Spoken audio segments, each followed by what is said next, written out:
Hello, everyone. This is Fadi, and I'd like to welcome you back again to a continuation of this fabulous series about Islam and atheism. And so far, we have given enough backgrounds about the issue of, why Muslims are, or especially young Muslims, are considering to leave Islam and even declare themselves to be atheist. And with me here in studio, our dear brother, Dr. David Wood, who gave excellent quotations from some of the leading atheists to show that there is some contradiction taking place here in terms of what is being said and what is the purpose of life, and how did we get here, and so many other things, and especially new atheist movement.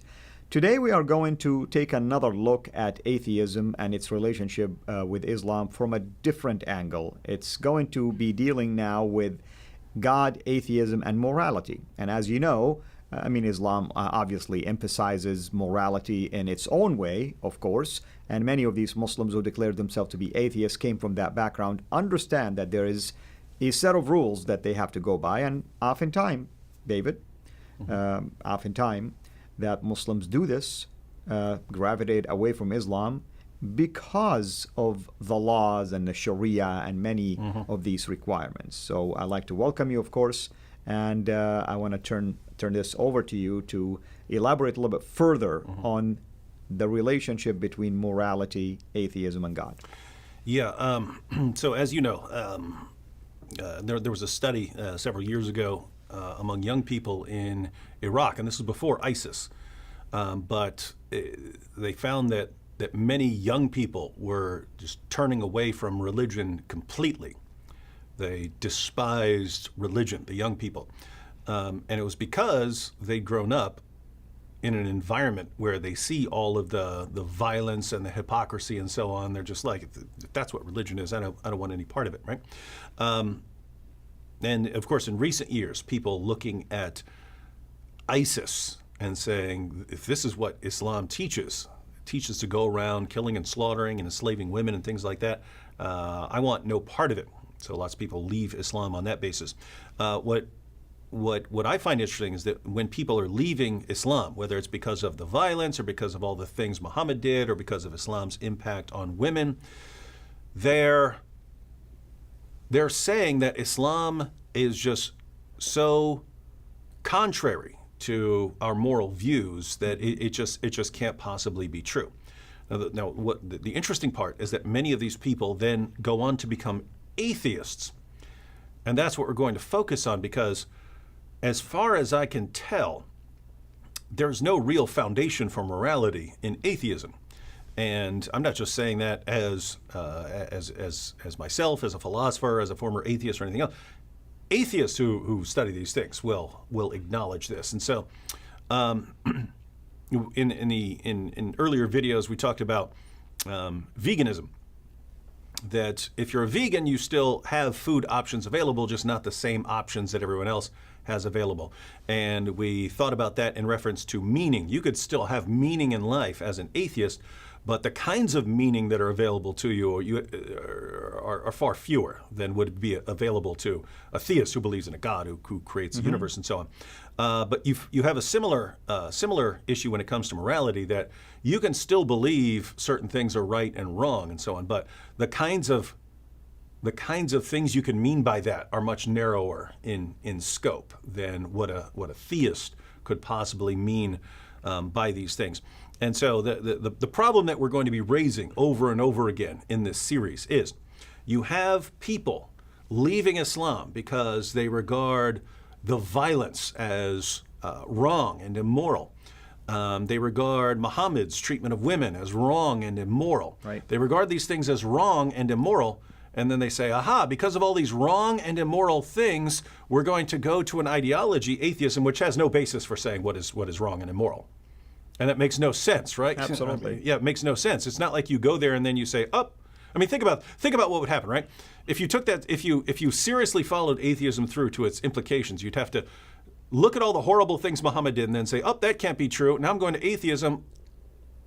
Now I have no basis for saying what right and wrong even is, so I have to abandon all of my arguments against Muhammad. And what do you do then? Do you convert back because you dropped your objections? So here's the situation. We can break this down.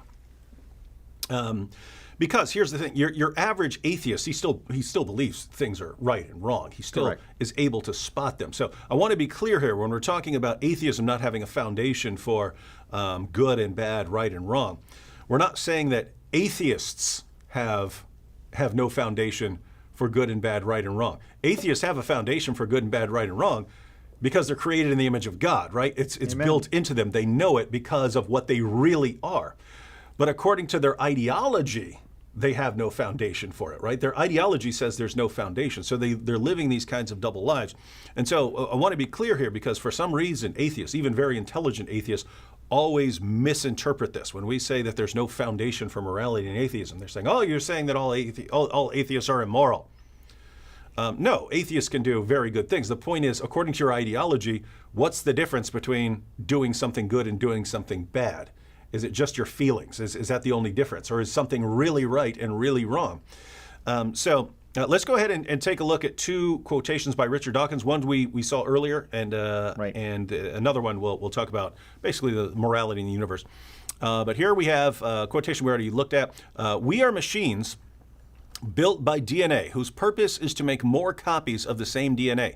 This is exactly what we are for. We are machines for propagating DNA, and the propagation of DNA is a self-sustaining process. It is every living object's sole reason for living.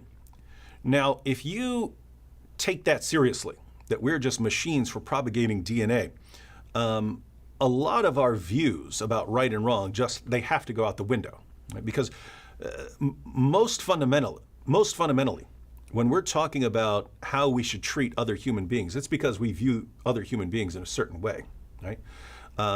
No one would be opposed to, again, if I have a machine for turning bread into toast, no one would have a problem with me smashing my toaster to bits, even though it's a machine with a purpose. That's right. So what's the difference between that and a human being? Well, we want to treat, you could say, well, human beings are alive. Well, right, but we still want to treat human beings different from trees, different from cats, different from dogs. Why are human beings so different? Well, according to theism, we have a special place. We're created in the image of God. We're separate from everything else. According to atheism, how are we really different? We have certain abilities, but other creatures have other abilities, right? So what business do we have saying, well, we're smarter than other creatures, therefore we have to be treated in a certain way that we don't apply to anything else? A baboon has a more colorful butt than other creatures. Why not treat that as the main criterion for what the best creature is? Or a cheetah's faster than we are. So what are we doing here? Picking our, the ability where we excel, and then saying that's why we should be treated so radically differently. So anyway, the point here is part of our concern for human rights and not mistreating other people is that we view ourselves as in a completely different class where we have intrinsic human rights that must not be violated, not by governments, not by anyone else. Mm-hmm.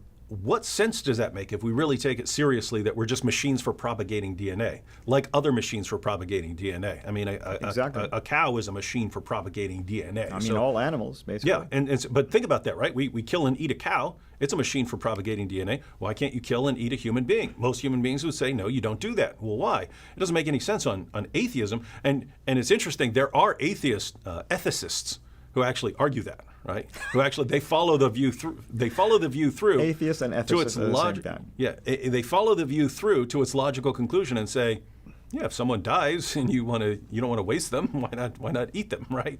And so there are people who will say things like that. But the idea is we're very, very, the sort of creature we are given atheism is very different from the sort of creature we are given theism.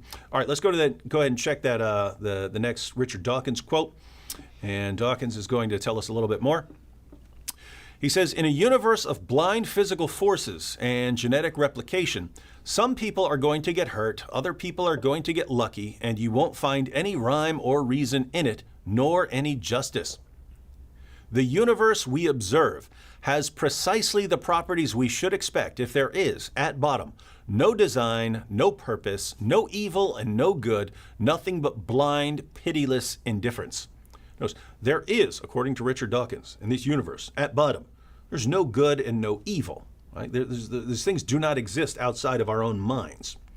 In our own minds, we have a concept of good and evil, but at the end of the day, these are just really how we feel about these things, right? There's nothing out there. There's no standard that makes these things good or bad. So here's really the problem for atheists, and here we're talking about ex-Muslim atheists, Muslims who are rejecting Islam because they find something morally repugnant in it.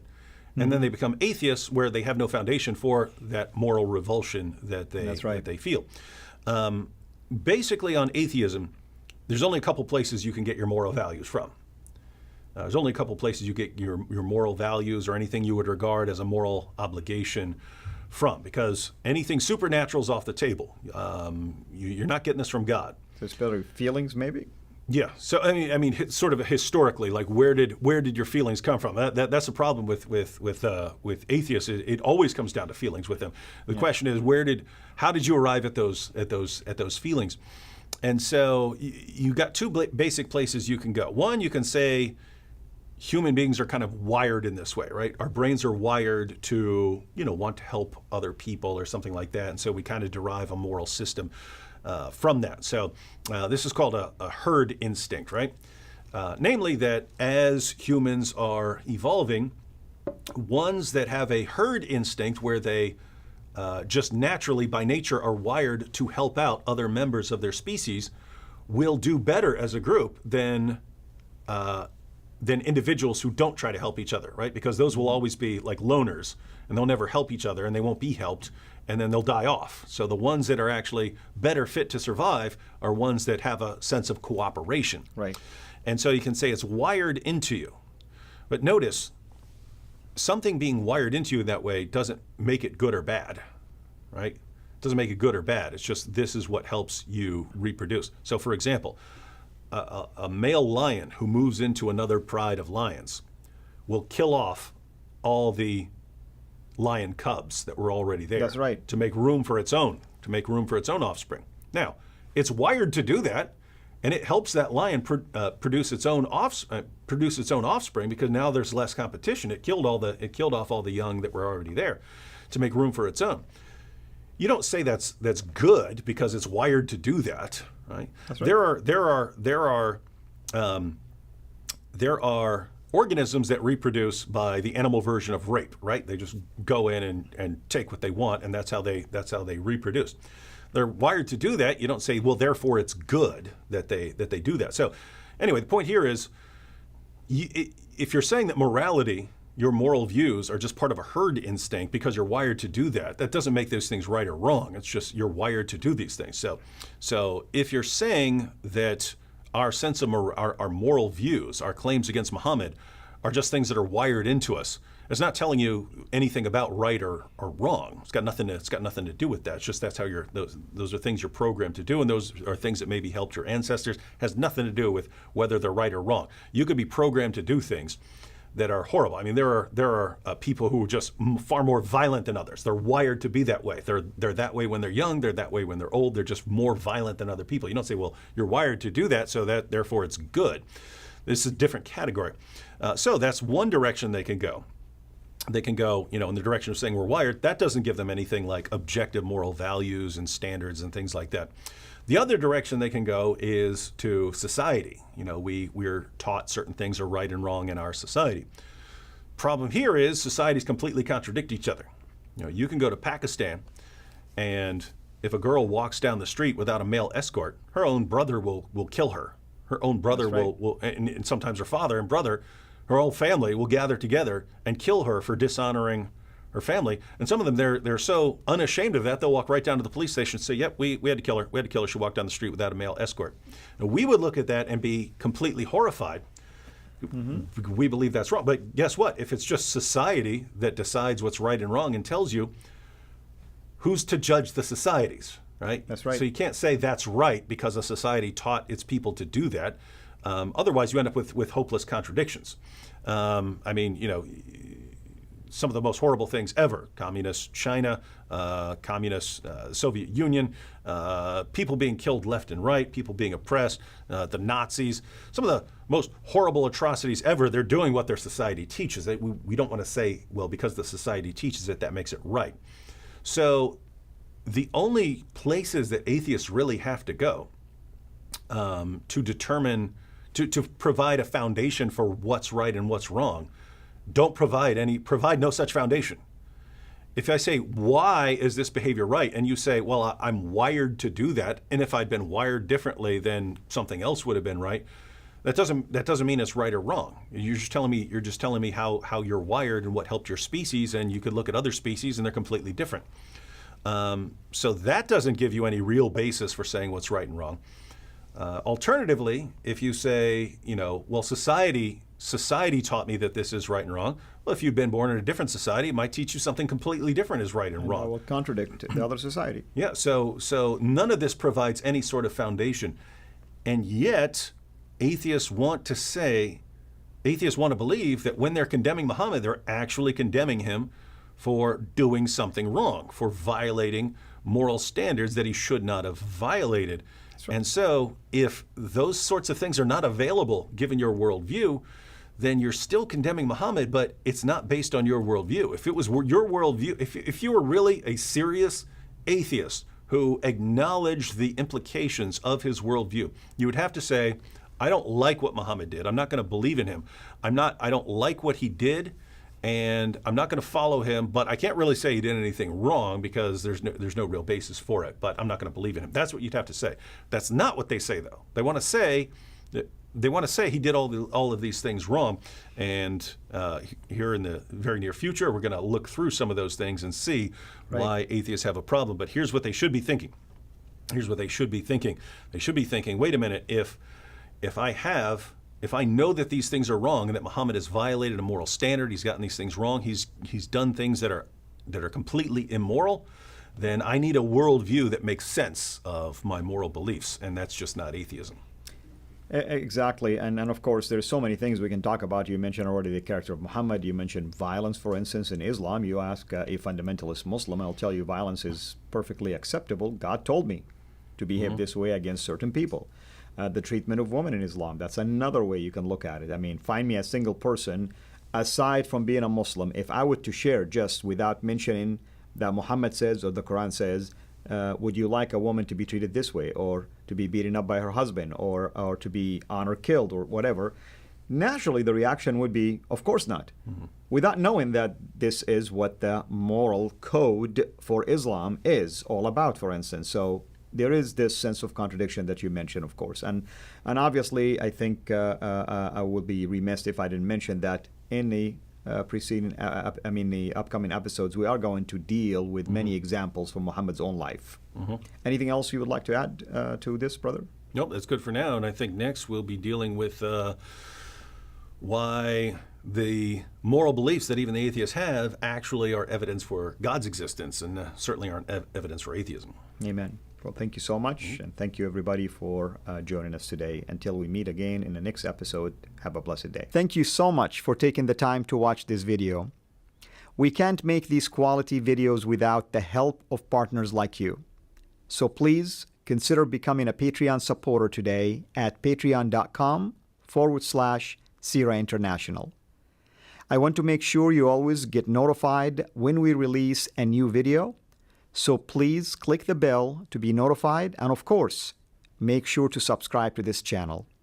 If this video was helpful to you, please click the thumbs up. Thank you.